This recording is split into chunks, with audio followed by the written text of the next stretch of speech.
Entering the atmosphere in T minus 10, 9, 8, 7, 6, 5, 4, 3, 2, 1.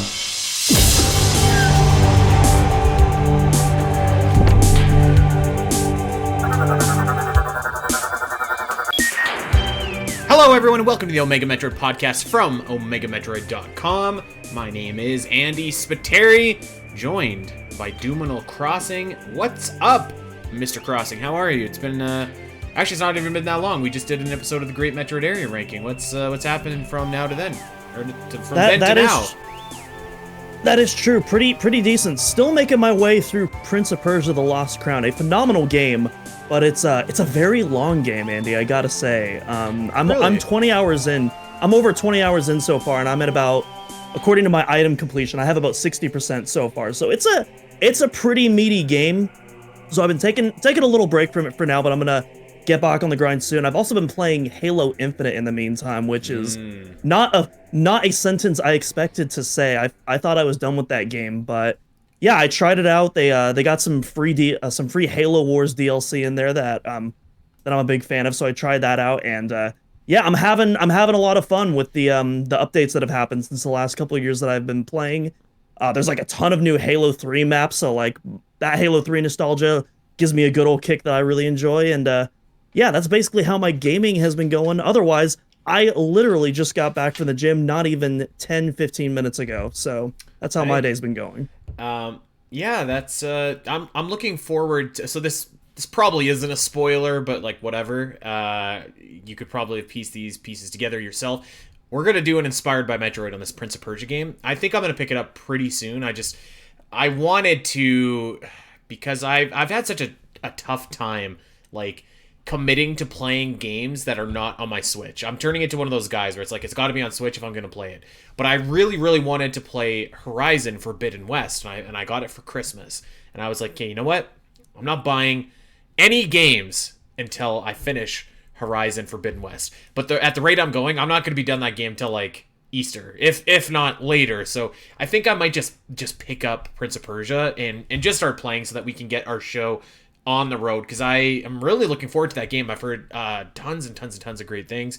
It looks awesome. So yeah, that's gonna be coming up here in the next, I don't know, weeks, months, something like that. We're gonna be doing a show on the new Prince of Persia game.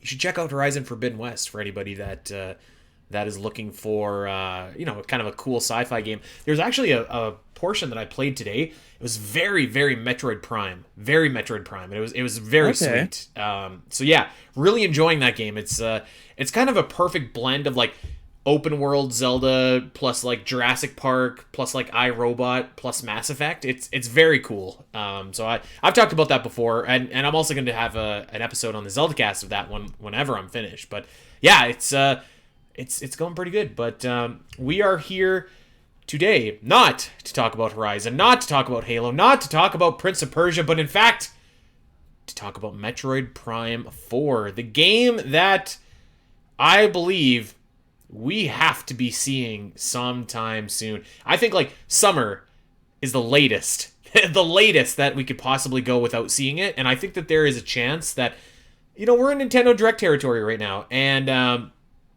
not saying that there's going to be Metroid Prime 4 in a Nintendo Direct. I'm not even saying that there's going to be a Nintendo Direct, but what I could see happening is Nintendo potentially foregoing their usual February Direct and maybe just doing like a Switch 2 showcase. I don't know. I feel like it's got to be coming, right? Like it's got to be around the corner.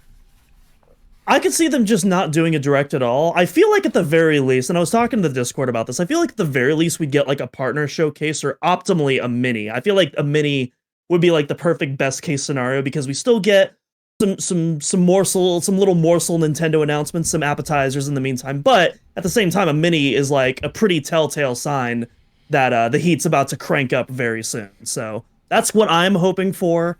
And yeah, otherwise, I could see them just completely skipping the Direct. And I think if there's no Direct in February, then like, yeah, it's on. Like it's not going to be long before we finally see whatever the Switch 2 is. And I do think that that's coming like soon. I think it's going to happen in the next couple of weeks, but I also thought it was going to happen back in 2023. So what the hell do I know? But we are going to be talking today about Metroid Prime 4. We have done a slew of episodes in the past where we've kind of talked about things that we would like to see from Metroid Prime 4, and well, we're going back to that well, because I mean, there's just such a endless amount of possibilities, and you know, you can keep on thinking of new things and new experiences to bring. And I'm going to kind of reiterate some of my old things that I wanted to see from the game too, because that's kind of change and evolve as well. But Doom, you were pretty passionate about this, and you wrote a thesis on what you want to see in the fourth installment of this proud franchise. So what I'm gonna do is we're gonna kind of flip the switch here. So you're gonna be the host today. You're gonna drive the bus, and I'm gonna sit behind you and just poke my head up and just kind of be like, oh yeah, I like that, I don't like that, whatever. Reacting to some of your takes, and then once we get to wherever we need to go on yours, we can kind of circle back, and if we have time, we'll touch upon some of mine if it doesn't come up during the course of our conversation. So, that being said, are you ready to start driving? Oh, I have been waiting so long for this. So I want to give a little prelude first. So I've been pitching this idea for a bit, because what I want to do is back in 2021, before Metroid Dread was announced, I did a YouTube video about what I want in the next 2D Metroid. And I specifically wanted to do that before E3 happened, because I wanted to go back to that video and see how much of that video would end up coming to fruition. Right. And I was actually surprised. I revisited a year later, and I was actually surprised just how much of like my requests or issues I had with Samus Returns that I wanted addressed or updated, and how much of that was actually happened. Yeah, huh? Give us like some polls notes, like some examples, because that's actually really interesting. Yeah, so for example, the counter is actually a huge one. In Samus Returns, I was like, I'm not a fan of how the counter is implemented in Samus Returns, but I actually hope it comes back, because I think the idea is really cool, and I think there's really cool things that you can do with it. But the biggest problem with it is that in Samus Returns, it completely kills your momentum. You have to stop, run, stop, go the whole time. And the Metroid Dread, amongst a whole other changes that like speeds up the process, like that counter, just by allowing you to keep your momentum going and turn it in both an offensive and a defensive tool. Oh my gosh, it makes the counter so much more fun to use, and you can use it, during your other motions, whether you're sliding or flash shifting too. It has so much utility, and it turns the counter from something that I felt like slowed the pace of Samus Returns down to something that is crucial to Metroid Dread and makes that game as fun as it is to play. And that's just one of several examples for that video. And I wanted to do something similar for Metroid Prime 4, especially because, unlike, Metroid Dread, where we had a Samus Returns to go off of, we don't really have that for Metroid Prime 4. I mean, we kind of do with Prime Remastered, but like outside of like, controls and, small quality of life stuff, we really don't have anything else but, that original Metroid Prime trilogy to compare to. And so I kind of want to do this as like a fun exercise, kind of pitch what we want, and then maybe a year from now revisit this and see, hey, how close was Metroid Prime to our vision, and would our vision have been better than Metroid Prime 4? It absolutely would not have. The final game will absolutely be better than anything we could come up with. But, that's kind of what I had going for it. Yep, I like it. I like it a lot, and it's funny, because I'm interested in kind of like revisiting, way back when, I think even before you were on the pod, Dak and I did a show being like, what do we want for Metroid 5? We did that on the Zelda side too, like things we want from Tears of the Kingdom, and then we revisited it about a month or so ago and kind of compared and contrasted. So yeah, I think that this is a great experiment and kind of like a nice little time capsule, if you will. So I guess, yeah, without further ado, let's get rocking and rolling here. Absolutely. So I have a huge Google Doc that I've been teasing to our Discord members for a while now. I do want to get this out of the way. No story elements are going to be present in this document. This is going to be pretty much all gameplay and world building stuff. And the reason for that is because I personally just wasn't interested in doing that. I felt like the gameplay was like a lot more interesting to take a look at. Story-wise, I mean, it's going to have Silex in it. Other than that, like, do whatever you want, Nintendo. Let me add to that for a quick second, too.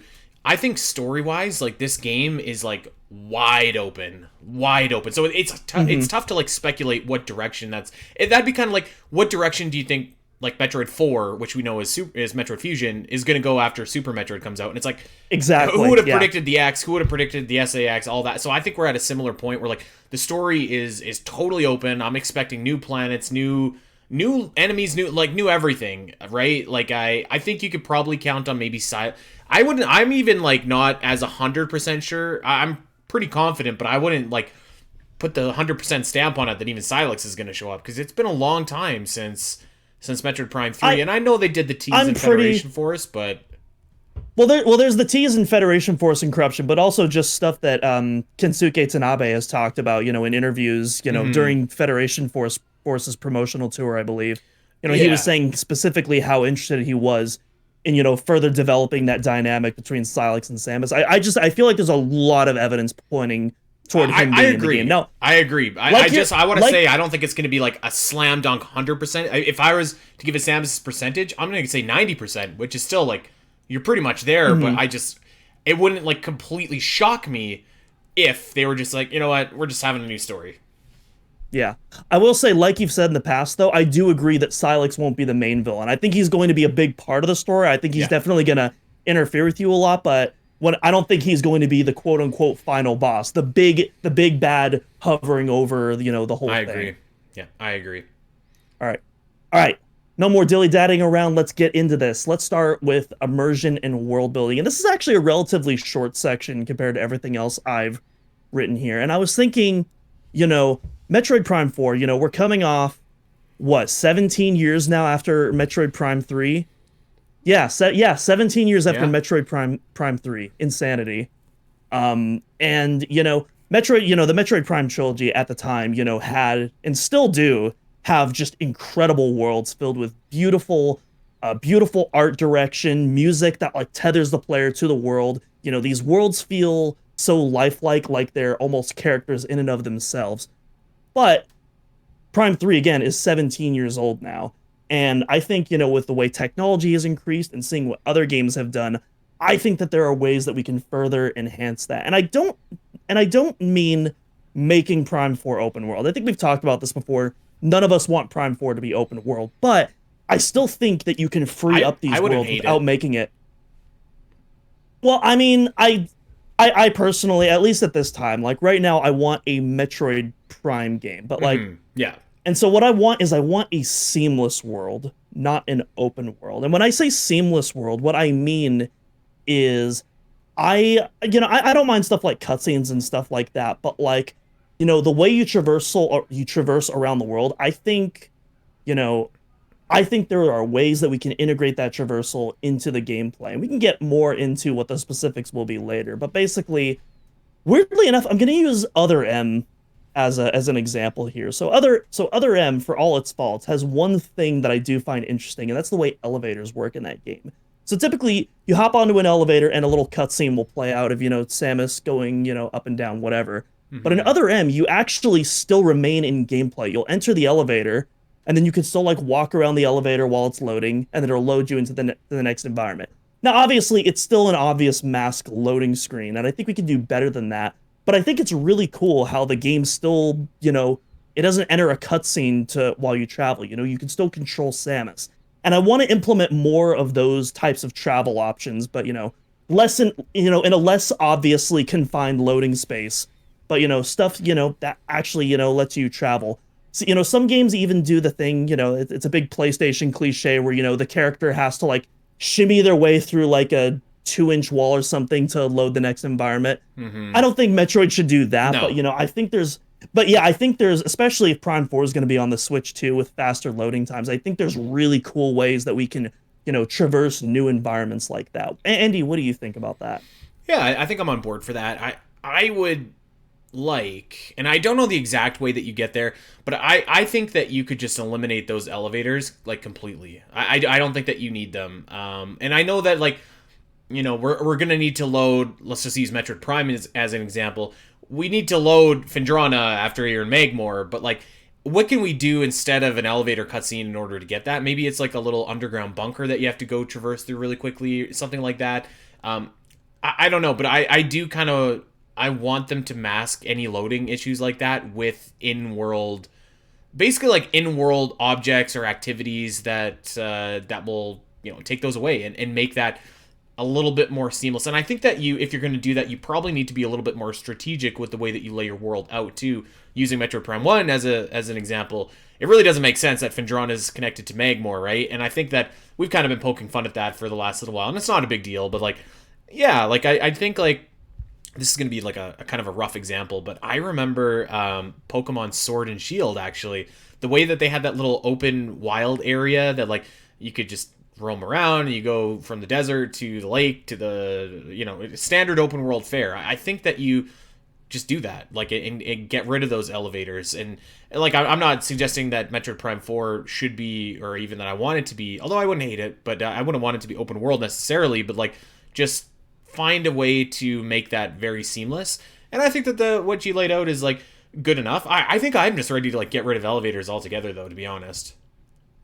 I think you could still have like some elevators, but I don't want them to like be like, the elevator room. You know what I mean? Like, I don't mind like if you're in like an industrial center and like you take an elevator to like the second level or something, but I think we're past the point of like designated elevator rooms where it's like, oh, you've entered the place to go to the next area now. I feel like I want more naturalistic progression, if that makes sense. Like you get what I'm saying? I think a really good example of this actually is like Skytown in Prime 3 of all places, because that is actually a really great area at masking loading times, I think, with like the zip lines. Like that's a way how they use to like separate all these large areas together. And I think I think it still holds up today even, and I think you could do even more with that in Prime 4. Yeah, I mean, like, I also wouldn't put, like, load times or anything like that at the top of my list of things that need to be addressed, but, if we're making a wish list, like, absolutely, I could definitely be down for something that masks, or better yet, eliminates those load times so that you never notice them, because, I mean, it is pretty obvious when you're in the elevator going up and down, and you're just kind of like, okay, let's go to Magmor, and there's a very separate division between those areas. Mm-hmm. Yeah, and then next up here, I want large draw distances and standout structures. And basically, this is kind of... There isn't really one particular game that I'm looking at. It's kind of an amalgamation of games that I've played. But, I'm thinking... Metroid, you have the 2D Metroid games that specializes in speed and, like, crisp, fluid movement. And then you have the Prime games, which is, all about, immersion and, creating these incredible vistas to look at. And Prime 4, I kind of want to do the best of both worlds. And I was talking back on our 200th episode about this, and I feel like you can actually do the best of both worlds in Prime 4. And the way you do this is by giving Samus like completely, unlocked movement, give her that speed and stuff like that. But you create all of these beautiful locales and incredible structures and just stuff that almost makes you pause. And I feel like that's how you can have both those slow moments as well as those fast moments at the same time. Andy, what do you think about that? Yeah, I mean, I'm not going to pretend I'm like I think of the three of us, I'm the least concerned with like graphical fidelity, frame rates, all that kind of stuff, right? Like to me, it just has to be fine. Well, and I would include draw distance in that. Well, I'm not even talking about like the graphics, 4K 6. I'm not even talking about that. I'm talking just more about the art direction and kind of the level design. Prime 4 has so many like not even iconic areas, iconic rooms, just because of like the cool stuff that just the cool stuff and like the world building. I get what you're saying. Like you're kind of looking for something that what's a good example? Like, well, I mean, I'm Horizon Zero Dawn. I'm playing that, or Horizon Forbidden West, rather. I'm playing it right now. You can see in the far distance this like really incredible ruin of a shopping center or whatever, and there's like this hulking machine beside it that you could see from like a ways away, and of course I would love that too. And that's where I kind of was saying earlier that like I wouldn't necessarily mind if Metroid Prime 4 was like, I think open world is the wrong term, because like that infers like a bunch of things that go with those types of games, but like an open environment, you know what I mean? Like where you can see a lot of the places that you can explore. You can't get to them necessarily, but you can see them in the distance. So I think that that could be kind of cool too. And Skytown's probably a good example of that as well, because you can look around and see a lot of those structures, and you're like, wow, like how do I get to that spire over there? How do I get to whatever over here? Whereas, I think of a lot of the greatest areas in Metroid, like Brinstar or like Chozo Ruins. Those are very confined, clammy, claustrophobic types of areas, which I think can work as well. So I think that you want a little mixture of both. But I would be like, I think it would be pretty cool if you were like on this alien planet and you could see like this hulking thing in the distance, and it just kind of builds up anticipation and excitement, because you're like, what is that? I can't wait to get there. Can I get there? Now I finally have this upgrade and I can finally go explore here. So I think that, like, imagine Super Metroid was 3D and it was a first person game, and you're seeing the wreck ship and you're playing. You can't get to the wreck ship, but you can see it, and you finally have whatever you need in order to get there, and you're just like, wow, I'm so pumped that I can now see this and go exploring. Okay, so imagine like Talon Overworld, for example. So, in Talon Overworld, you can't see the crashed frigate Orpheon when you land at the landing site, even though it's absolutely humongous. You absolutely should be able to see it. You can only see that, once you get into, the actual room where it's modeled. But imagine where, you could see it. You see like this giant, structure in the distance, and, you're like, oh, I want to go to it. Oh, I can't get there because I don't have Morph Ball yet. So you get the Morph Ball, you come back later, and then you revisit it and you scan it, you realize, oh, that's the ship that I was just on. Oh, but I still can't get there because I don't have Gravity Suit yet. And so that it's still an incredible moment, especially for the time it was in. But again, like, imagine having, something like that today where, you have the, and it doesn't even have to be just one structure, but you see one standout structure that just catches your attention, or maybe like some giant, organic monstrosity. And you're just like, man, I don't know what that is, but I need to investigate that. And it keeps, just nagging at you that whole game until you finally have the ability to go there. I think that would be awesome.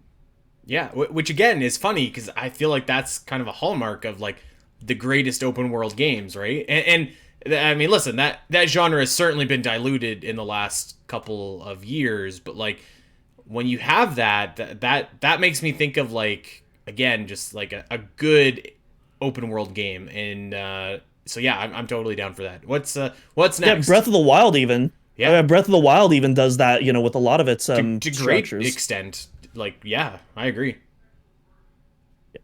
All right, I have a couple others on immersion and world building, but honestly, I think we just go right into the abilities and advanced movement, because this is what I really, everything from this point onward is what I really want to talk about. Okay, this is we'll what I've come been back to working the other stuff if we have time.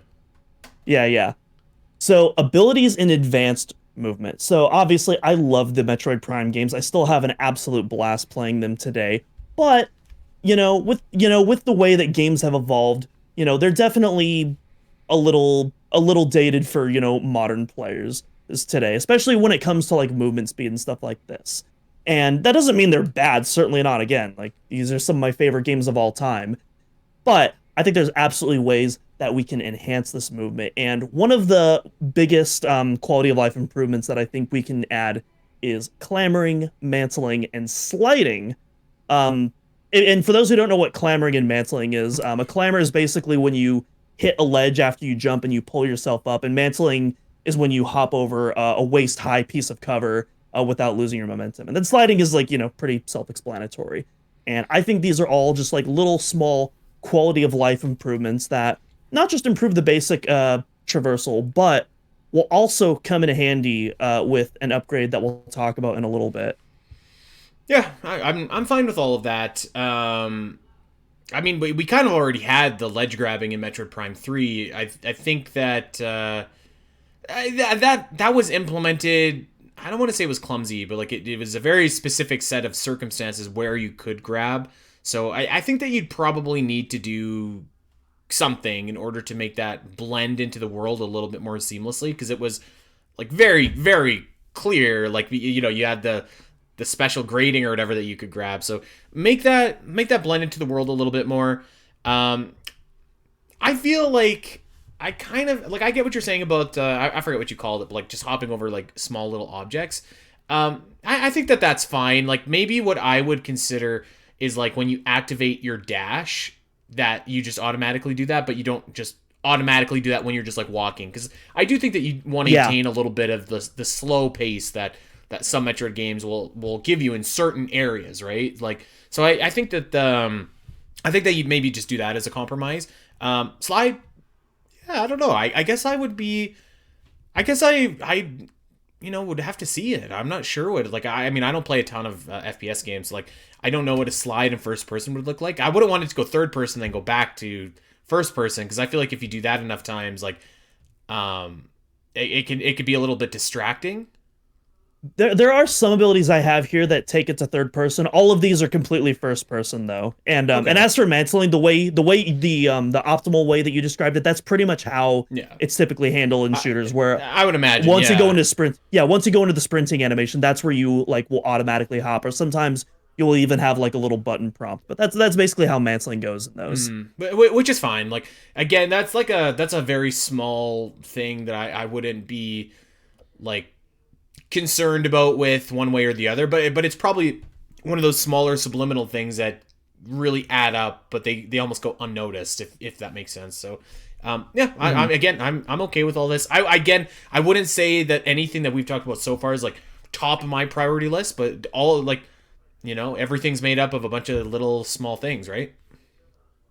Absolutely. Let's talk about a brand new movement option. So the spider magnet from Metroid Dread is going to return in Prime 4 in my imagination. I'm gonna guess it's probably not actually going to in the final game, but again, we're playing make believe right now. So the spider magnet returns, and it does, you can crawl up walls like Spider-Man just like you could before, do the monkey bars sections. But there's a new ability that also comes with it, and that's rail grinding, baby. That's right, it's early 2000s again. We're bringing rail grinding back as a new movement option. And before you say, "Oh, come on, Doom, that what is this, Tony Hawk?" Bro, we already got the boost ball and half pipes. It's already a Tony Hawk game. Let's take it to the next level with rail grinding, man. Let's get that speed up. I don't want to spoil too much, but yeah, we want to get some speed up. Do some little hopping sections between multiple rails. I think this would be awesome, man. I'm all about the rail grinding. I think that sucks. I'm not gonna lie. I don't know about that. Listen, like I tell my wife when she's asking me what I want to eat for dinner, I'll try anything once, but I know what I like and I know what I don't like, and I don't like that. But if they could find a way to do it and it's fun, I just like what does that look like? You're grinding on a rail, like in your morph ball. Does your morph ball have like a little slot that it can hook on? Like. No, you're in regular form. It's rail grinding. Even that, I think that's even more lame, to be honest. Like, just like it reminds me. Oh my god! It reminds me of like Sunset Overdrive or that new Suicide Squad game. It's just like, I don't know. I just I'm not. Listen, I want to. This is kind of my philosophy on Metroid Prime versus 2D Metroid. I think that 2D Metroid really, really, really works when you're fast paced and everything's really fast and you can go around fast. I think that, with some exceptions, that Metroid Prime really, really works when you're slow and kind of absorbing everything. So I don't want to be moving so fast that you can't absorb it. And I don't know. I'm not down with rail grinding. Maybe I'm in the minority. Well, I think it's cool. Let's chat. Tell us what you think in the comments. Are you on Team Andy? Rail grind is lame. That's cringe early 2000s, or is it time for rail grinding to make a comeback? And all these like shoddy kind of games that, you know what I mean? Just like, yeah. I've never played Anthem. Does that have rail grinding? You know what? I've never played it either, but I'm pretty sure it did in one of the trailers. I don't know. Maybe I'm wrong again, but yeah, I just like, I kind of hear that and I'm just like, meh. Like, I do think it's important, too, that, like, you keep Metroid Prime feeling like its own thing to a certain degree, right? Like, I don't want to give it, like, everything that other contemporary games, and I listened to the episode a couple weeks ago that I wasn't able to be a part of, and I agreed with almost everything, but I do think that you still want to have it with a distinct kind of movement style and ability. Yes, you want to improve that, of course, but I do think that, like I said, you want to have a little bit of that methodical pace that I think works really well for Metroid Prime. And by the way, just to clear up any confusion here, I I don't mind that the series is called Metroid Prime, by the way, because I heard you guys talking about this. If I had a time machine, I wouldn't have called Metroid Prime 2 Metroid Prime 2. I would have called it Metroid Dark Echoes. But since it's too late for that now, yes, of course we're gonna call Metroid Prime 4 Metroid Prime something, right? Like that's Metroid Prime is now the brand. It's the first person brand, so don't anybody come at me with that again. To be fair, I did correct the record on I that. know I said, I think you were sticking up for me. I was like, Andy just hates the numbers. He wants just subtitles. I really do. I hate the numbers. I can't explain it. The Except for numbers, Final Mason. Fantasy. What do they Final mean? Fantasy, I like the numbers. Like, go figure. I don't know. All right. Well, let's get on to another point. This one I feel like will be less contentious. Wall jumping. Wall jumping. Yeah. I think an absolute staple in Metroid. Prime kind of did it with the screw attack, but I think we could do more traditional wall jumping. Honestly, I think other M kind of nailed wall jumping in a 3D Metroid game, and I wouldn't even be mad if it worked similarly to the way it does in that. So Yep. Yeah, you're right. We're seeing eye to eye there. I really think that you could like do like wall jumping in first person without ever having to leave first person as well. Like I just think you jump up and then you hit the wall and you quickly just look the other way, right? Like I don't think it'd be that hard, and then you just keep doing that, and then eventually you can get up to the very top. Now maybe there are some certain like maybe you do have to have the ability to only wall jump on certain surfaces, but once again, I would like to see that much more blended into the environment rather than like the very clear like wall jump surfaces that you have in Primes 2 and 3. Which do you even have those in Prime 2? I can't remember now. Whatever. So like you do. I think Yeah. you do, yeah. So like those were neat, but like they're too obvious, so I would want that blended into my world a little bit more. But yeah, I would love to see wall jumping for sure. And I think we're gonna get it actually. I feel pretty good that they're gonna be a lot more seamless way to do wall jumping than we've seen in the past. I agree absolutely, and honestly, like Andy, I don't know if you've played Mirror's Edge before, but I think that's like a really good example of how you can do first person wall jumping. I've never played Mirror's Edge. I'm gonna be honest, and nobody light me up for saying this because I don't know if it's true. I've heard kind of mixed things about those games, so I kind of was like, like maybe I won't play them, and I don't know if that's true or not. Like I've never played them, but that's just what I heard. But I have heard you and a couple other people, that not just you, talk about they're pretty good in terms of movement and stuff like that. Yeah, the first game, absolutely love it, incredible. The second game, I feel like, is probably where a lot of those mixed reviews come. I like if the second game is a 60, the first game is probably like an 80 or a 90 to me. Like, Okay. yeah. So I would heavily recommend at least playing that first game. They're both absolutely dirt cheap nowadays, and if you ever get a Steam Deck, if you want to do some portable gaming, I believe they're both Hey, Steam Deck. is it on verified, Switch? but don't quote me on that. They are not on Switch, unfortunately. The first game should be on Switch. It's an Xbox 360 game. So, All right, let's. But, what else you got there?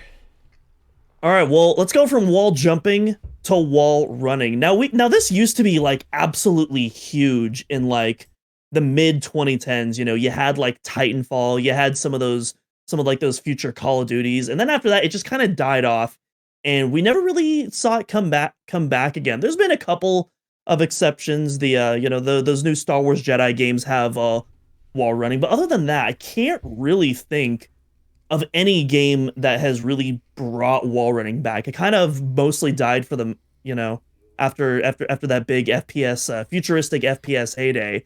And I kind of want to bring it back because I think there's a lot of cool things in Metroid, specifically with some of Samus's other abilities that you can do with the wall run. Now, Samus has a very, very heavy suit, and despite her agility, the laws of physics absolutely still apply to us.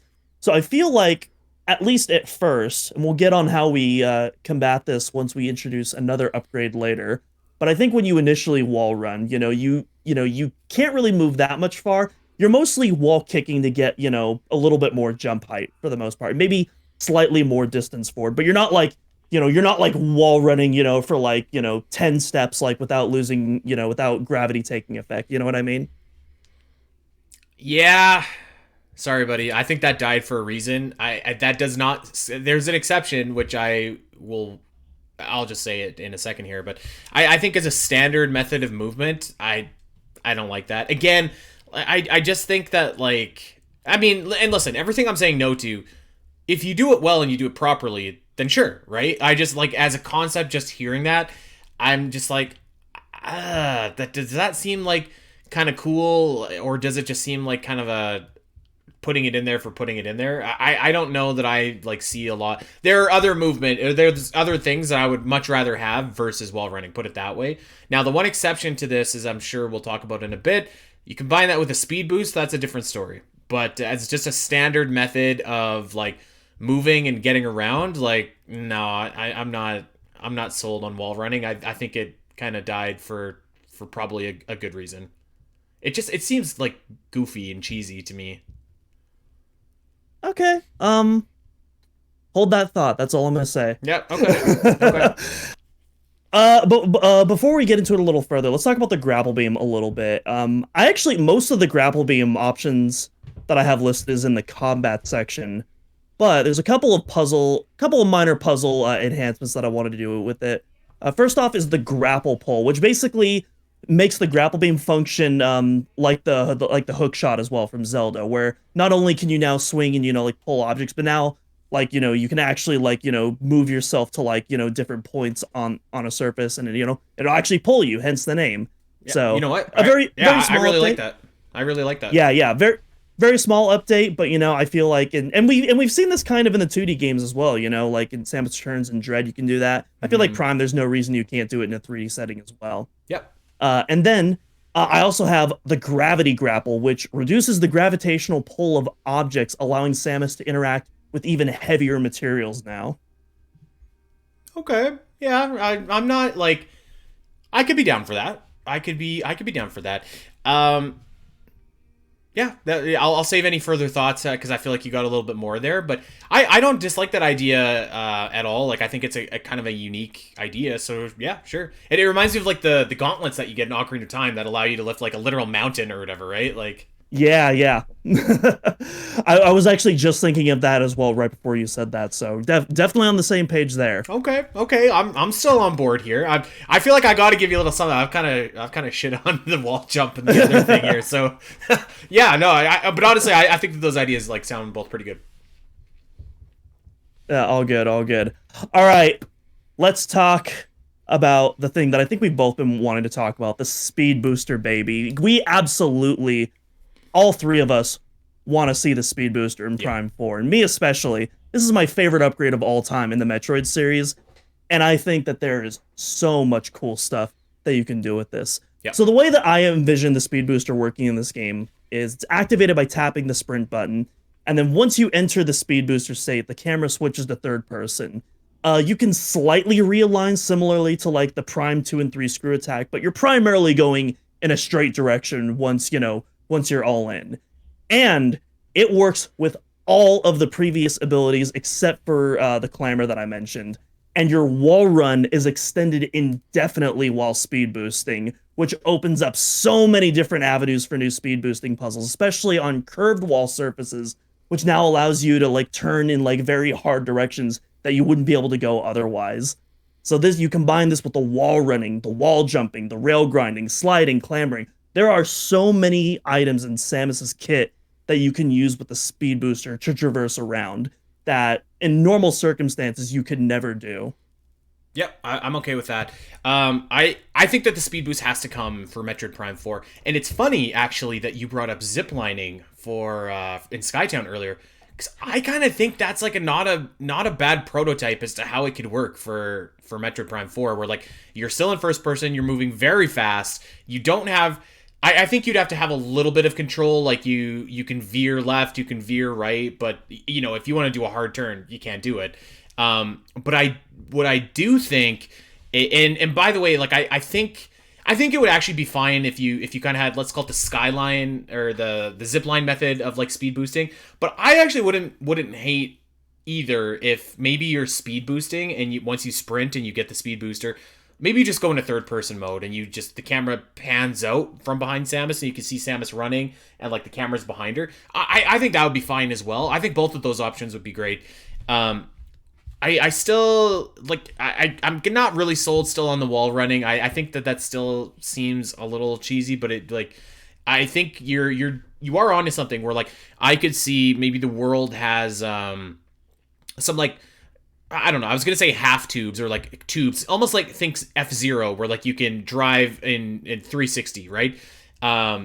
Maybe there's some of that can like get you tipping and turving and swerving and whatever.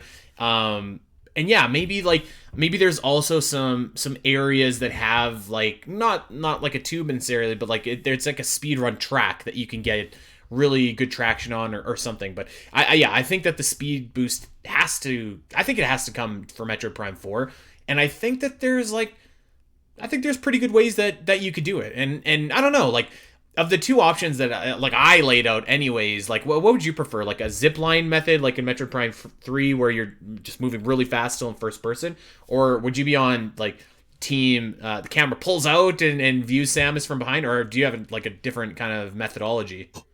Well. In this, I specifically mentioned the camera switches to third person once the actual speed booster is Right, activated. okay. That's kind of how I did it. However, when you shine spark, you go back into first person. That's how I envision it. I think that would be super cool because at that point, you're no longer you're no longer in control. You're going in a straight direction, and so I think it would be really cool to just bring the world all back and just have that all like forced on you like that.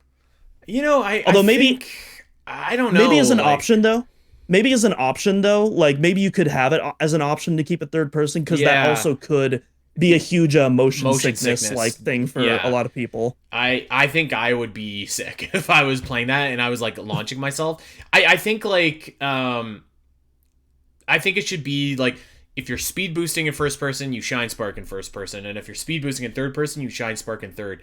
And I would also say though, you have the option if you're speed boosting in first person to shine spark in third person, because I think that and frankly, now that I say it, maybe if you're speed boosting, like you should have the option to like choose between the two, because I could see motion sickness for speed boosting in first person as well as shine sparking. So maybe that would be the safer option. Ideally, there'd be both. But like, hey, you know what? The more options, the better is what I say. Customize that experience for as many people as possible. You should see the amount of incredible accessibility options in Horizon Forbidden West. It's beyond any game I've ever seen. It's awesome. I don't doubt it. Like Sony is on top of it when it comes to like accessibility and stuff. So they did a really great job. I hope that Nintendo's kind of stubborn. They want you to experience the game the way that they want you to experience it, which is fine. And like most of the time it's a good thing, but yeah, if we could have some other options, that would be ideal. Yeah, and then I'll just run quickly through some speed booster tech because we've spent a lot of time on this already. So run quickly. First, unintentional. The directional grapple beam. So this is a piece of tech while you're speed boosting. It allows you to fire off your grapple beam to a point to the side, and this is another way that you can use to make really hard turns. So like, you're running really fast and you see like a wall coming up, but you got to keep your speed boost running to hit the wall, about 90 degrees to your right. So you fire the grapple beam and that force makes you do a hard turn while you're running. Yeah, and so I can be down for that. Yeah. That sounds kind of cool. Yeah. That could be pretty neat actually if you have a expansion or something like that requires like multiple kind of hard turns and stuff like that. I like that idea. Awesome.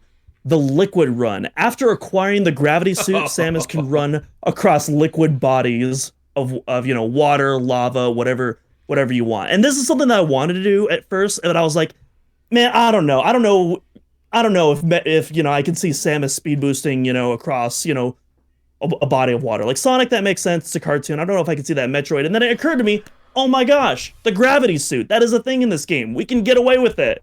We could totally do that. So that's the thing. I think you might be able to sell me on that, but my first reaction is just like, oh, that reminds me too much of my Lord and Savior Jesus Christ walking on water. You know what I mean? Like, there's plenty of. The Incredibles did it again. Like Sonic did it. Like it's a pretty. Like, it could be pretty cliche, but I think with the gravity suit, there's a lot of cool options that open up. Yeah, like you're not wrong. I guess I would say like I think like Sonic, The Incredibles, there's obviously a very different tone in those Hmm. properties.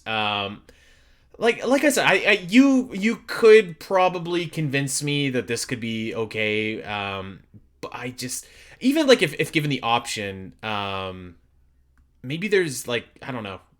Uh, maybe first of all, I think I'd rather see like under lava or underwater because that's some of my favorite spots. But like I don't know. Maybe there's something else Well, that you could still make it. can. Yeah, you You could. still can. You can use your speed booster underwater still. The difference is that if you're already speed boosting and you hit that surface, then you'll just automatically be on top instead of. But if you start speed boosting underwater, you can still explore underneath all that. It sounds like a very minute difference, but like for some reason, shine sparking on water sounds infinitely better to me than like running on water for whatever reason, if that makes sense.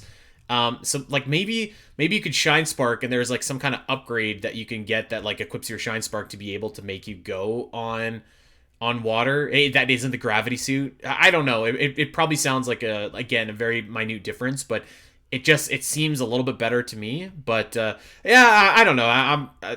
Give me some time to sit on that one and I'll tell Okay. you what I think in the next couple of weeks here. And then finally we have the spider boost. This one's pretty simple. So just like in Metroid Dread, you can go in and out of morph ball mode while you're speed boosting, and if you go onto a spider ball track, you will keep your boost going. Yeah, yep. I like that. All right. Let's get into the combat section. So Dak and I have been talking about this one for a while with melee combat. I think this is something. I don't think Metroid Prime needs melee combat, but I think there's still cool stuff you can do, and especially again with the 2D games and the counter and all that, and just other stuff that I've played. Again, I think there's really cool things that we can do when combined with Samus's other kit. So Hmm. simple. So we got simple melee attacks, counter attacks. I think Metroid Dread Samus Returns showed how you could do that, and I think you could honestly do something very similar with a 3D game. Yep. One other new addition I have is a ram attack. So if you sprint into an enemy when you're not speed boosting, you'll perform a ram attack on them, and this can stun like very big enemies or big armored enemies, stuff like that, and you can expose weave points. Not all enemies can be rammed. Obviously, you're not going to be ramming an Omega Pirate anytime soon. He'll just Hmm. crush you. But Yeah. enemies that are maybe like a 7 or an 8 footer, you could still ram them in your various suit. Yeah, I'm okay with that. It makes like traversal, like retraversal of areas that you've already been to at the beginning of the game. So, for example, consider you're going back to the Chozo ruins and you have all the weaker enemies there. You could just kind of like blitz through them without halting your momentum. I'm okay with that. I like that. I would like to say though, I do think that this is kind of where story meets gameplay a little bit for me. Where I would like, um, I don't know, maybe like a new suit or like a new something that's just like Samus, we've given you a new arm cannon and this is like extra like juicy and it's got like an extra I don't know whatever on it that makes like battering foes cool or you know what I mean, just like something that Mhm. kind of explains like why Samus is just doing it now instead of like has always been doing it, which will be a very minor thing to do, but I just wanted to throw that in there. I think it'd be a cool thing to just like throw in there and say like, hey, like we upgraded your arm cannon so it has like barbed wire or whatever wrapped around it. I don't know. Like Yeah, the Negan arm cannon. Yeah, we also have a ground slam. I talked about this on the 200th episode as well, where basically if you charge your beam while you're in the air and then you tap slide, Samus will come down with the arm cannon and will create an AOE blast that kind of like if you this is a really good one to use if you're getting surrounded by like lots of enemies. I'm kind of envisioning the enemy count in Metroid Prime 4 to be a lot bigger than those last games now that we can put more materials on the screen. So yeah, I think I'm okay with that. Like I think listen, I've said it like a million gajillion times. I could see something like that kind of being a cool optional upgrade that you could get if you want to go and find it. Kind of like the sunburst or all those kind of things, right? Like if if you want to go and find that stuff, it's infinitely more rewarding than finding like your 75th missile expansion, right? Like stuff that'll help mhm. you combat enemies. So yeah, I'm okay with that. I'm pretty, to be honest with you, like if it's kind of in that world where it's like you can go and find the upgrades or anything like that optionally, I'm almost down for like literally any kind of combat idea. Yeah, this could absolutely work as that. Um, excuse me. Let's get, or actually, yeah. So, finishing moves. I brought that from Other M because I mean, finishing moves are really cool. I think you could do it literally exactly the same way that Other M does it. Maybe it gives you like more health, kind of like the Doom Eternal Glory kills. But Mhm. again, the Other M style where it's more focused on like the wrestling moves and all that. I feel like I have a you could absolutely do I have that a quick again. side story for you. I went and installed Doom Eternal in my Xbox the other day. Not the other day. This was like 6 weeks ago. And I was like, okay, I got a little bit of time before Christmas. I know I'm getting Horizon. I'm gonna play Doom Eternal, and my Xbox controller was dead. So I was just like, ugh. So I charged it, but the moment was gone. I was like, It just escaped. it escaped. It escaped. So Doom, I promise you, I will play that game. But yeah, I think like Doom 2016, you reach a point where an enemy is just kind of like staggered, and you can go and give him like a cool finishing move, or I mean, you can just blast him if you're far away enough. Like I think I'd be Mhm. fine with that. Yeah, absolutely. Yeah. Let's get into the grapple beam because I have a couple things here for the grapple beam. So first off is the grapple stun. So grapple beam combat returns from Prime 3, but this time certain enemies can fight back against the grapple beam and use it against Samus. So like if you're fighting an electrical enemy, they can make that grapple beam backfire pretty fast. So Hmm. she'll have to deal with them using an expanded arsenal. And the first of these is the grapple stun, which overloads the beam with a brief burst of voltage to stun attached enemies. It can even kill lesser enemies in one charge. It needs to recharge after each use, but collecting voltage expansions throughout the world can add additional charges per use. Okay, what else do you got for the grapple beam? So we mentioned the grapple pole, which kind of turns the grapple beam into the hook shot. Well, that also has some combat use as well. Samus can pull stunned or weakened enemies towards her for a couple of different attacks. One is a quick melee jab at the end for extra damage, and two, if the enemy is like really near down, you can do a reverse choke slam into a charge shot finisher that will take out the enemy completely. But beware, if the enemy hasn't received enough damage, they'll break out and counter you. So you need to make sure you need to time it just right to get that really good ending. Hmm. Um, I guess I'll preface, because I think that sounds fine. I guess I'll preface though with like I wasn't like crazy about grapple beam combat in Metroid Prime 3. I thought that it was like just okay. So it's hard, like at least for me right now, it's hard to envision something that kind of takes it to the next level. And I don't know if like melee grapple combat is quite that for me, although I think it could be cool.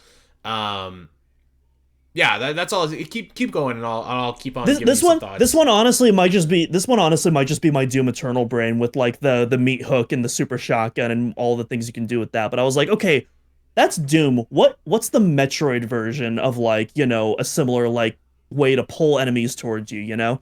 Hmm. Yeah, like And I don't then mind the then idea of like pulling enemies towards you for sure, for like a quick like forearm or something like that. Um, and listen, like I said, like I think the more options that you have for fighting enemies, the better. Like you don't have to just limit yourself to beams. Yeah, I don't know. Like I guess I think that's more or less fine. I wouldn't want it to be like crazy over the top. Like it still keep combat a little bit grounded, which I think mhm, you've described. But I do yeah. I have to admit I do still have some like lingering memories, just kind of like of the combat, the grapple beam combat specifically from Metroid Prime 3. Well, and keep in mind also this time, you can completely use buttons the whole time. You're not going to be, if you're having problems That's with, true. the That is motion true. Yeah. controls. Yeah. Yeah, and then finally the last one we mentioned the gravity grapple earlier. This simply allows you to interact with heavier enemies that you couldn't before. Simple, self-explanatory. Yeah, I think that's actually like pretty cool. Let's get to another big section, the gunship. Metroid Prime 3, we all love that gunship, but we all agree that we want to see this heavily, and I mean heavily expanded in Metroid Prime 4. So I did just that And I guess we'll see how you and the rest of the audience feels about that. Are you ready? Let's go. All right. Fully controllable flight. Reiterating my point from the immersion and world building section, Prime 4 is a seamless experience, and that means every time you enter the ship, you are in full control. Unlike Metroid Prime 3, there are no cutscenes where you take flight. You have access to all of the ship's flight controls, weapons, defense systems, and other tools right from the cockpit, and all of these are, of course, being utilized in real time. Ship exploration. While airborne, Samus can now explore the skies above to solve puzzles and find secrets. Not all of the area is explorable at first, but as you upgrade the ship and perform tasks on the ground, the more the sky opens up. For example, a surface-to-air missile site that prevents you from exploring a space pirate base until you acquire the cloaking shield to safely cross. And then you can finally land in another area and begin exploring a new path. Okay, I'm down for that. I would like. It's actually funny because I'm thinking of a game that this series is taking a beating on this show from our pal Mr. Lasky, but that reminds me of Xenoblade Chronicles X specifically, where you could get into your mech and you could fly around and you could get onto islands and like everywhere was kind of available to you once you got that mech. And I kind of like that idea as well. It kind of gives me Tears of the Kingdom vibes, where like there's all these flying islands that you really have a hard time getting to at first until you have some key upgrades. So I do like that, but I do want to say I wouldn't want like a very, let me rephrase that. Like I would like obviously for the gunship to play a bigger role, but I think for Metroid Prime 4 specifically, just knowing that this reintroduces us to Metroid, I would want them to focus on like the core mechanics of like being Samus, I think, ahead of being in the ship, and focus like a lot of your energy on you know what I mean, just like that more intimate world building rather than like having the ship that could go like in space and traverse and stuff like that. And I don't think you're suggesting that it goes in space, but like I guess what I'm suggesting is like that sounds great, and if you could do both, like amazing. I would probably, as like a almost like a soft reboot to the Metroid Prime 4 series, like focus on that more intimate exploration, like atmosphere kind of stuff. But I mean, I think that you could do both with the ship as well. And I do like the idea that there's some areas that you can't just like freely fly around in. Yeah, and it very much is like the way I'm envisioning this. It's like 80% you're on the ground, 20% you're in the sky is how I'm envisioning it. Like it's very much like the ship is very much, when I was talking earlier about like ways that you could traverse the world, this is like kind of like one of the big things that I was thinking of how you do it. And I feel like having, an open ship experience is like a really good way how you could, access new areas. And I think it makes sense too, because if you think about it, there isn't going to be, the further you go underground, the less likely there is you're going to encounter new areas. Most of that stuff would realistically be on the surface. And how would you get to that? Your ship. Yeah, like I don't mind that idea really at all. And I think there's probably potential there as well to, let's just say one of the expansions that you can find in the world is like a ship fuel cell. So like the more of those you find, the more time you could spend in the air kind of thing, or I don't know, something like that. So I like that idea as well, but I think if you're gonna do that, which I think sounds like fine, then you have to be a little bit more creative with where your worlds are too, or like where your areas are. So like maybe in the fire area, for example, if assuming there's a fire area, it's like underneath, like it's underground almost, or it's, you know what I mean, like so I think that you can probably do that. And I think like if you have like some sky islands or whatever that you're going to have in this planet, wherever it is, that could be a cool way of of getting around. So yes, I really like that idea. Like I said, I think I'd probably go even like 90-10 in terms of like on ground versus on ship, but I mean at that point it's kind of like tomato. So I think that's cool.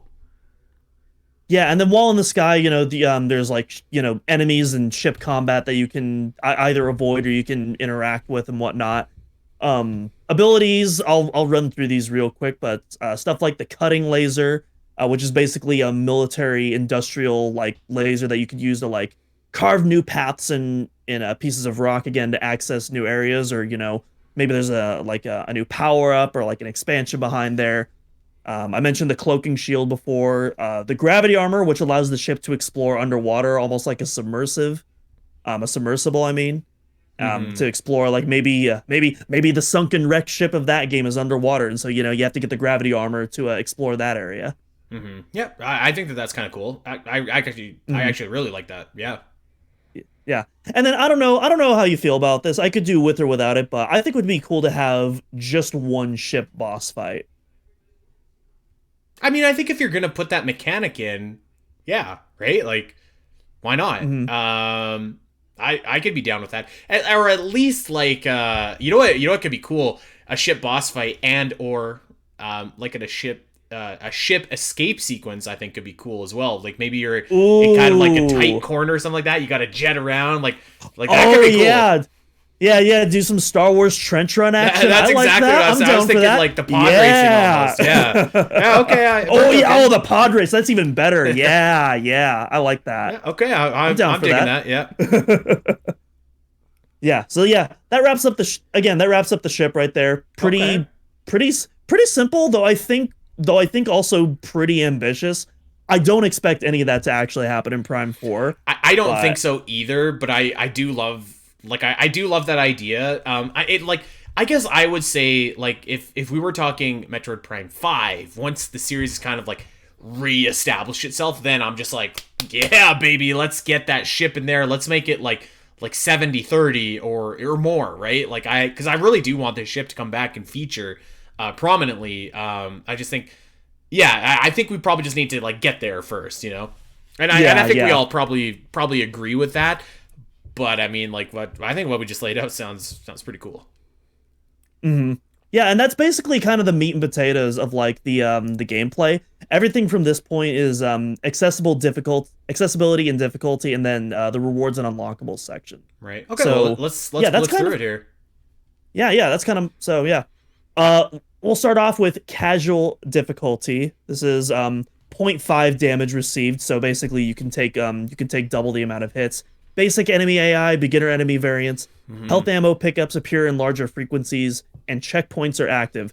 Yeah. Text tutorials and hint system are enabled by default, but can be turned off if you desire. Yeah. Yeah. Yeah, normal diff Exactly. Yeah, yeah. All of these, by the way, I hate when games. Well, I don't want to say hate when games, because some games do it well, but I typically prefer that games do not make enemies tankier as the difficulty goes up, and so all of these Hmm. difficulty settings, it makes you vulnerable and it makes the world a little more difficult to navigate, but it doesn't make the enemies like more of a more of a pain in terms of like the time to It kill. doesn't boost So their HP from 100 to 200. That you're right. That's kind of a lazy way exactly. of making a game harder. It's like it's a very artificial way of doing that. Yeah. Yeah. So normal difficulty, 1.0 damage received. So this is kind of the basic one. Intermediate enemy AI, normal enemy variants. Health ammo appears at normal frequency. Checkpoints are active. Text tutorials and hit system still enabled by default. Veteran, 1.5 damage received. Advanced enemy AI, normal enemy variants still. Health and ammo pickups appear at normal frequencies and checkpoints, or yeah, they appear at normal frequencies, but this time checkpoints are inactive. Text tutorials and hint system disabled by default, but you can still turn those back on if you so desire. Yeah, I like that. I guess I would also say like maybe there should also be an option just to turn on and turn off checkpoints, like if you want that too. Just like just to make the game as accessible as possible. I understand that kind of defeats the purpose, but I don't know why the heck not. Mm-hmm. Well, again, like I have those, so they're active on casual, normal, veteran, and above is like where we start removing the Yeah, checkpoints. I mean, yeah. you could make that a toggleable option, but like I feel like that one to me at least feels like pretty inherently tied to the difficulty. I can't remember. And veteran for me. Does remastered Oh yeah, have go on. checkpoints? No, I don't think so, right? Yeah, nope, okay, that's fine then. nope. Yeah, yeah, and I specifically did it with veteran difficulty because like when I think of veteran difficulty, it's like okay, you are familiar with Metroid at this point. This is the difficulty for you. And if you've played past Metroid games, surely you've Hmm. played one without checkpoints at this point. So, Yeah. but when you beat veteran difficulty, we unlock the Metroid difficulty, which of course translates to Ultimate Warriors. So you best believe that you are in for you're in for the long haul. 3.0 damage received, advanced enemy AI, hard enemy variants, 1.5x enemy spawn rate. So that's so yeah, you're getting a 0.5 increase in enemies this time. Ammo pickups appear in smaller frequencies. No health pickups, so you can only recharge at save stations. Checkpoints inactive. Text tutorials and hint systems disabled completely. You cannot turn them back on this difficulty. That's fine. If you're playing the hardest difficulty, you don't need that. Yep, this is the brutal difficulty mode. This is where you go to suffer. I think that's fine. I don't know if I'd tie anything behind beating it though. Maybe you could, but like I don't know. I'm not a fan of like locking like stuff like that behind. Like I think a hard difficulty's fine, but like if there was something locked behind dread mode, I wouldn't be a fan of that. You know what I mean? Maybe like a small unlockable, like a skin or something like that, something minor, not like a whole other mode or something like that. Yeah, maybe. Okay, and then a couple of other optional items. This is more me thinking. This is the opposite of Metroid difficulty. It's like, okay, how can we ease up the experience for newcomers? Not absolutely torture them. So first one I have is simply show items on the map.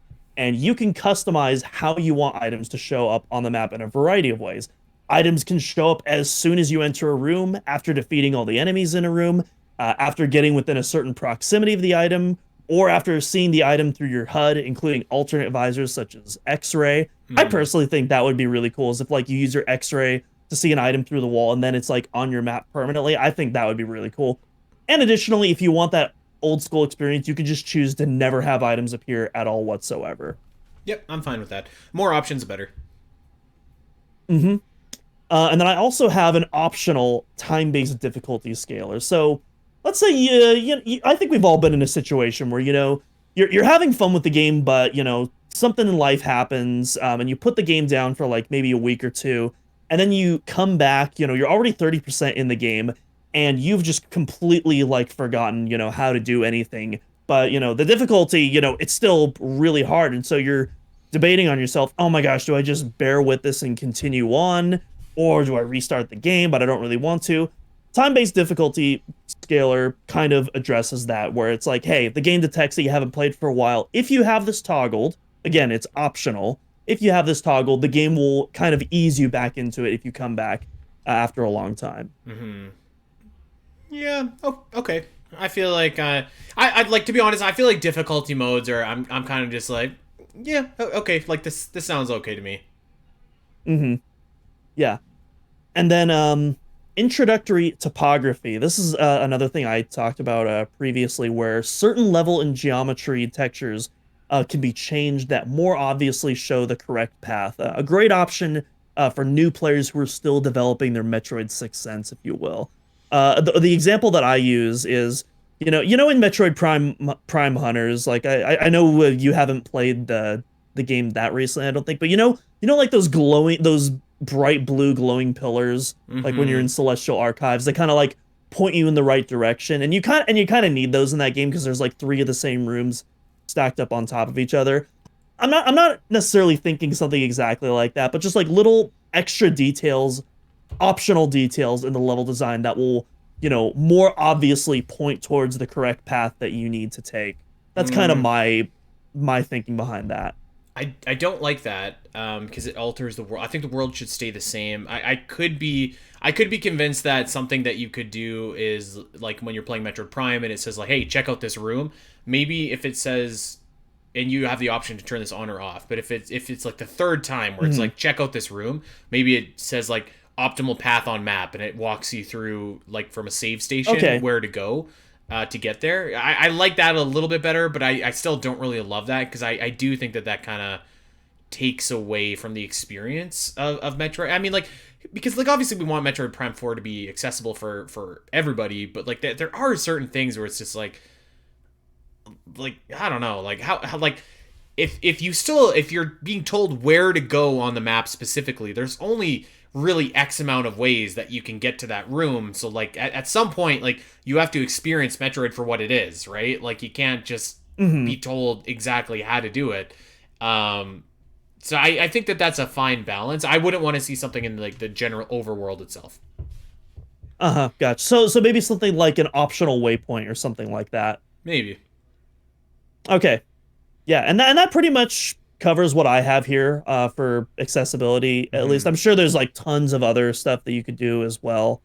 But like those were kind of like because I was Right. also trying when I was thinking about it, the biggest thing that I see with Metroid is like you have people that's like, oh, Metroid looks so good, I want to play it, but oh man, I'm so clumsy when it comes to directions and I get lost easily. I don't know if this game is for me. And it's like, how do we address that without sabotaging the core experience? How can we do it in a way where we can make a Metroid game for Metroid players, but also allow new people, who haven't developed those sensibilities? How do we allow them to enjoy the game too? You know what I mean?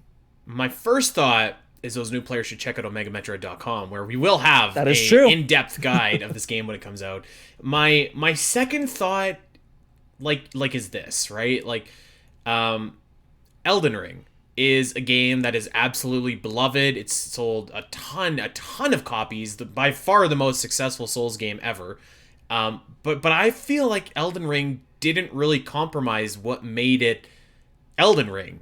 Which is funny coming from me because I don't like Elden Ring like at all. I hate those games, and like I'll never buy another Souls game because they're just not for me. But I think that's fine. And my point is like I think that with like kind of to answer your question there, I think that you just make the absolute best game you can, the best atmosphere, the best music, the best gameplay, everything like that. And if the player is lost, there's still so much to enjoy in the world that they can overcome that and then how learn how to Metroid. You know what I mean? Like, Hmm. and I'm not saying that you just throw the player to the wild and leave him be. Like, I do think that there's measures that you can input, kind of like we talked about. But, and I mean, also, like, let's not pretend. I was kind of glib saying, like, check out OmegaMetroid.com, but there's going to be, like, guides coming out the wazoo that players are going to be able to take advantage of. So I'm not worried about that necessarily.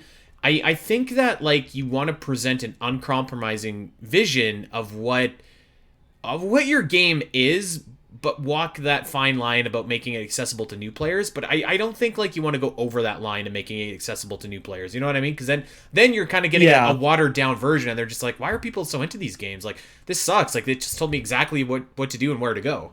Hmm. Yeah. It's almost like you want to It's a you fine want to line. ease the experience. You want to ease the experience, but you don't want the game to play itself at the same time. Yeah. And so like I'm going back to Elden Ring here for a quick second, and so I played Bloodborne, and that game I thought was brutal, and I didn't enjoy it at all because like every time I'd go to use an item, I would die, and my items were like they were still gone even though I died, and I was just like, I hated it. I hated it. And in Elden Ring, to its credit, took that away. Like if you die, you get your potions back or whatever they're called in that game. And it's just like it's little things like that I think that, and obviously it's not a one for one, but like small things or whatever that Metroid could do in order to help new players like that while keeping kind of like I don't think Elden Ring is any less difficult, right? Like it's still a pretty difficult game.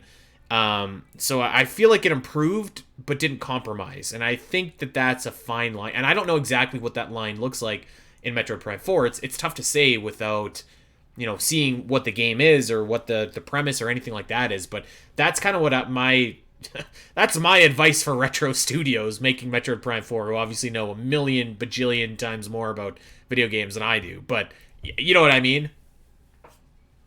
Yeah, exactly. Yeah. Retro. Here's how you make the best game ever. Do what I want and don't Yeah. listen to anyone else. Run Easy. on walls. Yeah. No, But unironically, yeah, though. totally.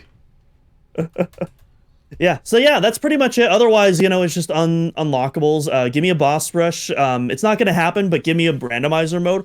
Holy crap, that would be incredible. Give me customizable skins.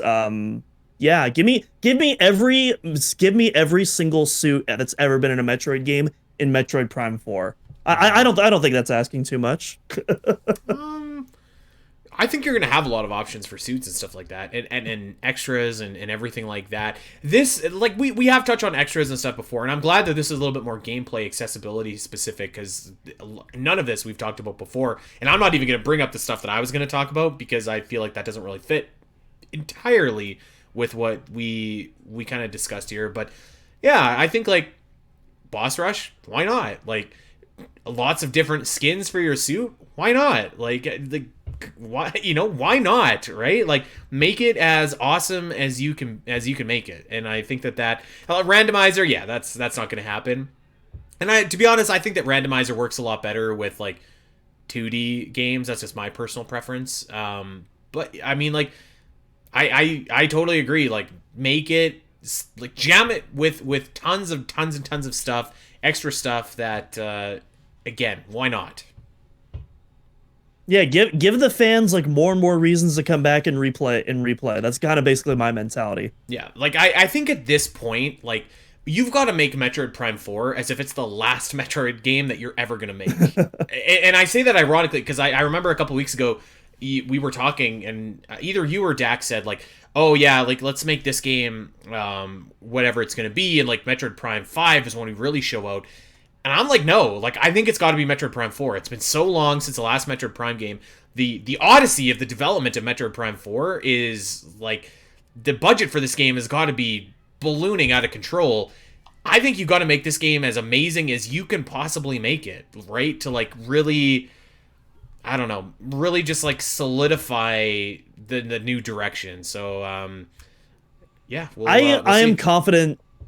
So obviously, like, I don't think that my pitch for Metroid Prime 4 is going to come to fruition, especially with, like, some of my more out there stuff with, like, the ship and all that. Right. But I do think that this game is going to be ambitious, and it's going to surprise us in ways that we don't expect, just because Nintendo rebooted it. Because the fact is, let's not kid ourselves. This is Metroid we're talking about. Nintendo could have easily canceled this game, and while we would have absolutely been sad, their stock wouldn't have taken a big hit. They would have recovered just fine. The Switch would be selling just as well as it is today. Mm-hmm. And, it would just be a random casualty. The fact that they rebooted this game, a Metroid game of all games, tells me at least that they have faith in this game. And that tells me that Retro pitched something that they haven't seen before, something that impressed them. So I am very optimistic. You're right. Or Nintendo had a concept and they were like, we want this made real because it's awesome. These guys couldn't make this concept as amazing as we have it in our minds. Retro can. So I agree with you. I really do. Mm-hmm. So yeah, I'm very optimistic that, this game, all of the Metroid Prime games are able to stand on their own, and I think Prime 4 is going to do so exceptionally so, being, again, 17 years after Prime 3. It's going to feel like Metroid Prime 17 years later. Yeah. Well, I'll tell you what. I would love to put your notes in the show notes here so that people can take a closer look at them there, Doom, if you want to. Which I'm actually excited to myself, because I didn't want to, like, know anything before here, so I just wanted to kind of be surprised. So, tell us what you think. I think that we had some really, Doom, you had some really, really great ideas about Metroid Prime 4. I think some of them are, like, definitely going to happen. I think some of them are a little ambitious. And some of them probably don't need to come to fruition while running, but other than that, I had a great time, and you put a lot of work and a lot of research into this, and I think it really showed with a lot of really cool ideas. So hats off to you, my friend. Not literally, because I'm wearing a toque and it's freezing down in my basement. Yeah, but you know what I mean. I was about to say, you're wearing a beanie. That might be. You got headphones on top. That might be a little. Do you call them beanies in the States? Is that what they're called? Yeah. Okay. Yeah. They're called. Yeah, I've never heard that word before. Interesting. Toque. Oh, that is not what I was expecting. TUKE. Like. No. Yeah. This feels so weird, like, explaining what a toque is, but which is also funny because I think that, like, even in some other provinces in Canada, like, so we're going right off the rails here, but so I'm wearing a hoodie right now. Like, would you guys call these hoodies off the rail grinding? Oh God. Yes, you do call those hoodies. Okay, yes. So, there's some places that call them, I think it's like bunny hops or something like that. Right? It's like, what? It's like when you go to the States and there's certain parts of the States that are just like, I'll have a Coke and make it a Sprite. It's like, what? That's the weirdest damn thing I've ever heard. Coke and make it. I've never heard that one before. You've never? Oh, I know it's a total Southerner thing. It's I know some heathens call soda pop, and they are incorrect objectively. No, people who call pop soda are criminals. But I think we could both agree, Doom, that the enemy of our enemy is our friend. It's a Southern thing in the United States. Instead of calling it pop or soda, you just call it a Coke, no matter what the hell it is. I swear to you, this is true. I swear to God, and I had the exact same look on my face when I heard that too. But nevertheless, we're getting down a dark and dangerous path here. So let's wrap it up. Thank you so much for compiling all that, Doom, and getting those great suggestions and great ideas. Of course, we want to know what you think. We want to know what your suggestions are. We want to know if you can flesh out any of the ideas that we talked about here today. Let us know over in Discord. Let us know in the comments section on OmegaMetroid.com. Check out OmegaMetroid.com for all of your Metroid needs, guides, maps, you name it, it's there. Plus, you got the whole archive of this podcast there as well, so you can go check that out. Doom and I just recorded I thought we had a great episode, actually, of the Great Metroid Area Ranking. Maybe our best episode of the show yet, actually. I really enjoyed that episode, which is funny because we kind of like had a bunch of like mid to lower tier areas. Like there wasn't like that superstar area that's really easy to talk about. And I think that we still did it justice. So it was a great time. So go check that out. That's over on our Patreon page, patreon.com/spnet. And give us a follow over on Twitter, over on Blue Sky, over on wherever you are. Check us out. We're at Omega Metro Pod, at Spiteri316, at Doomil Cross, and at DaxCity_ for our brother that is not here tonight. And yeah, check us out wherever you get your podcast. Like, subscribe, rate, review, recommend, all of that fun stuff. If you got a Metroid fan in your life, tell them where they can get their weekly Metroid fix. That is all, my friends. We are out of here. Until next week, take care.